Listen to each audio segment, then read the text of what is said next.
Hello, my name's Mr. Wright, and I'm going to talk to you today about three individuals, all with a connection to this school. The first is Charles Crawshaw. Now, Charles was a teacher here, but he married a woman called Flo, and they would move and settle down in Blackpool, where he would teach until the end of his career. Pringle Balmer, what a name. Pringle's family owned a business, Pringle Balmer and Sons. His dad was called Pringle. It was a family name that went back generations.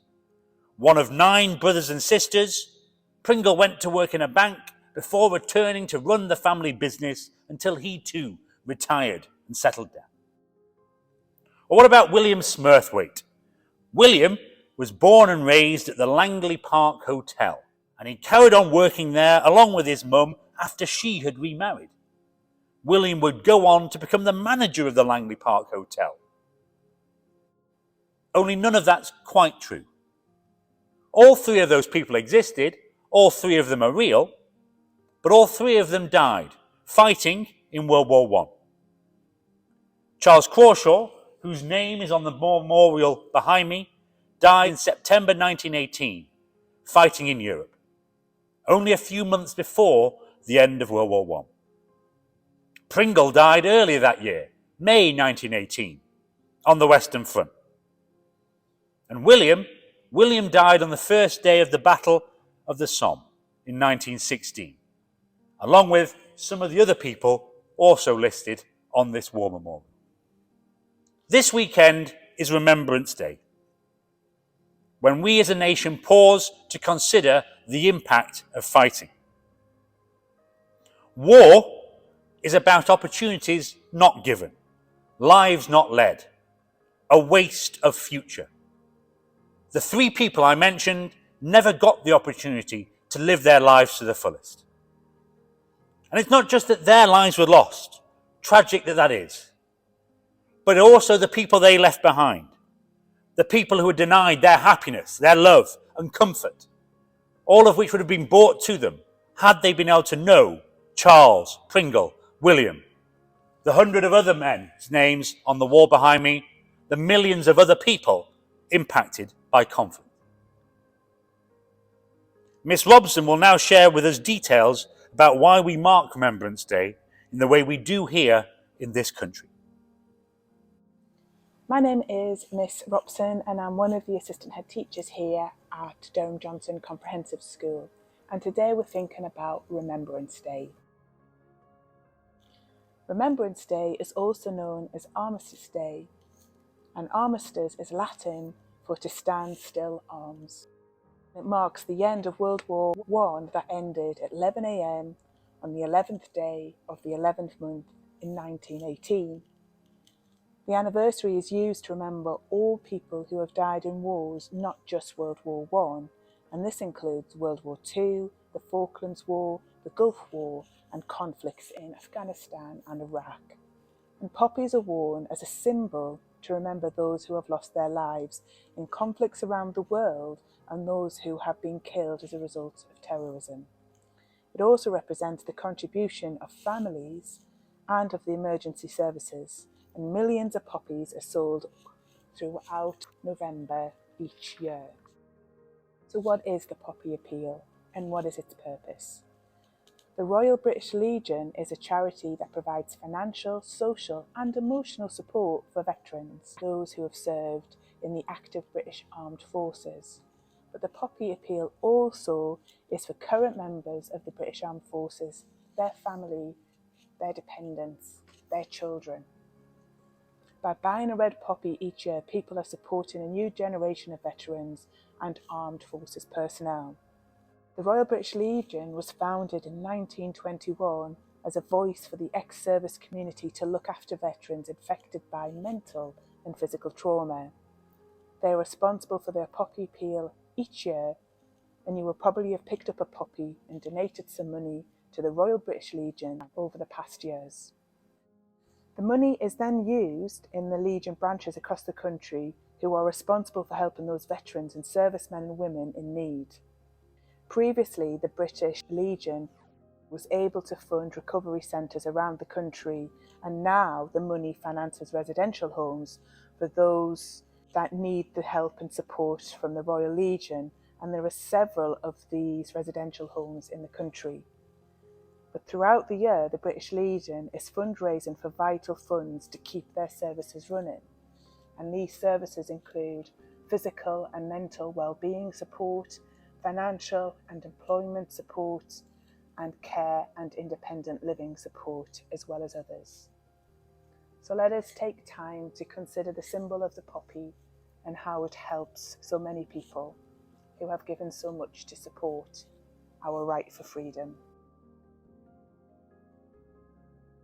I said at the beginning of this assembly that war was about the lives not led and about things that people missed. We're going to hear now some readings from letters written by people involved in war, read for us by students here at Durham Johnson today. They give us a sense of the sorts of things people involved in conflict miss and their impressions of the fighting. This war is a terrible business. I must say that we are in the thick of it. I have experienced being shelled by shrapnel a few times now. It is terrifying because a man is helpless to defend himself. One hears an explosion in the distance, whistling and roaring, coming nearer and nearer, then directly above a tremendous crash, followed by a regular patter of bullets. I'm having a rough time of it. It is fighting every day and night, and a lot of our men have been killed and wounded. It has been raining heavily out here. Our trenches are half full of water, and the weather is getting cold. We're not in France now. We're in a place called Ypres in Belgium. There is some heavy fighting going on, and it looks as though we're going to spend our Christmas out here. We don't half have to bob down here when the Jack Johnsons are coming in. Those are the German big guns. I can tell you that I've had some narrow escapes. I've had shots through my coat sleeves and through the heel of my boot. I have been very lucky. My darling, if this should ever reach you, it will be a sure sign that I am gone and under. What will become of you and the chicks, I do not know, but there is one above that will see to you and not let you starve. You have been the best of wives, and I loved you deeply. How much you will never know. Do think sometimes of me in the future, when your grief has worn a bit, and the older children I know won't forget me, and speak sometimes of me to the younger ones. I should not have left you, thus bringing suffering and poverty on a loving wife and children, for which in time I hope you will forgive me. So, dear heart, I will bid you all farewell, hoping to meet you in the time to come if there is a hereafter. Know that my last thoughts were of you in the dugout or on the fire step. My thoughts went out to you, the only one I ever loved, the one that made a man of me. You will not be seeing me anymore, and perhaps the knowledge is better than the months of uncertainty which you have been through.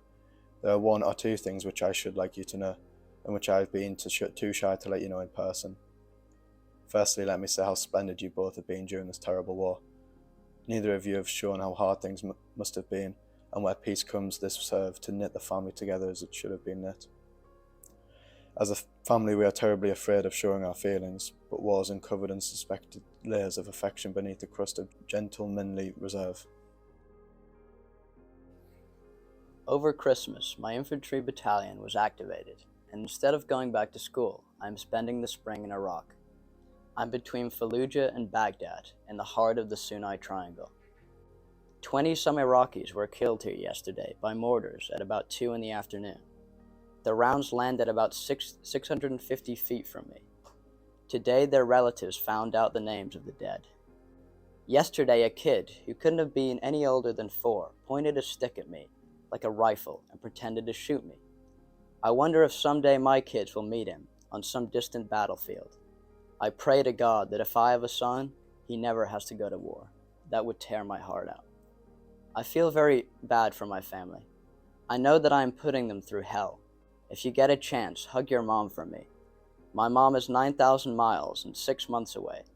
I would do anything to give her a hug right now. I miss her a lot. I can't speak for all, but for most of us it seems that our biggest concern is not getting killed, but getting left behind.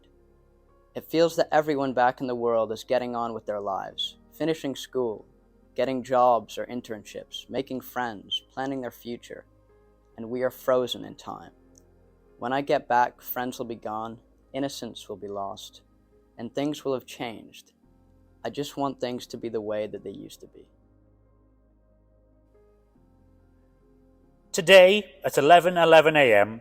we will all pause in our lessons and listen to a piece of music called The Last Post over the tannoy system. We should be stood as we do so. There will then follow a minute's silence throughout the school, where all of us will have the opportunity to reflect on war and the terrible consequences it holds for everyone. The minute's silence will be ended by another piece of music, the revel, and at that point we will all be able to calmly return to our learning. When we're thinking about war and its terrible impact, let us all reflect on, as those letters indicate, the ordinary lives impacted, ordinary lives lost, and ordinary lives diminished by such terrible events.